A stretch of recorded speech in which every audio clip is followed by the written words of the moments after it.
Gjatë një pasditeje të zakonshme në shtëpi, kur dita kishte rëshitur ngadalë drejt mbrëmjes dhe lodhja e përditshme ndiej në ajër, nisi një diskutim që në fillim dukej krejt i pafajshëm. Fjalët shkonin e vinin, zërat herë ngriheshin e herë uleshin, dhe secili përpiqej të mbronte mendimin e vet. Alba, e ulur pranë derës, ndjente se nervozizmi po I rritej pak nga pak. Nuk ishte hera e parë që përfshihej në një debat të tillë në shtëpi, por atë ditë diçka e bezdiste më shumë se zakonisht. Pa e kuptuar as vetë, ajo mori në dorë një shkop që ndodhej aty pranë. Nuk e bëri me ndonjë qëllim të keq, por më shumë si një reagim spontan, një mënyrë për të shkarkuar tensionin. Ludo, I cili e njihte mirë Albën dhe e dinte se si ajo reagonte në momente të tilla, vendosi ta ngacmonte siç kishte zakon.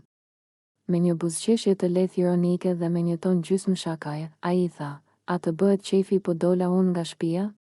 Pyetja e tij ra si një shkëndin në atë atmosferë tashmë të ngarkuar. Alba e ktheu kokën nga ai, e pa drejtë në sy dhe, pa u menduar gjatë, I u përgjigj me vendosmëri: "Po patjetër, unë do bëja dasëm." Fjalët e saj u shoqëruan me një të qeshur të fortë, që tregonte se pavarësisht debatit, brenda saj kishte ende vend për humor dhe ironi. Në atë çast, duke qeshur, ajo I ra lehtë me shkop, jo nga inati, por më shumë si një shenjë loje, një reagim tipik mes njerëzish që njihen mirë dhe që, edhe kur zihen, e dinë se nuk ka armiqësi të vërtetë mes tyre. Ludo u tërhoq paksa, duke qeshur edhe ai, dhe e gjithë skena u kthye në një moment që më shumë ngjante komik se sa serioz. Pas kësaj, tensioni u shua gradualisht. Zërat u qetësuan, fjalët morën një ton më të butë dhe diskutimi humbi ashpërsinë që kishte në fillim.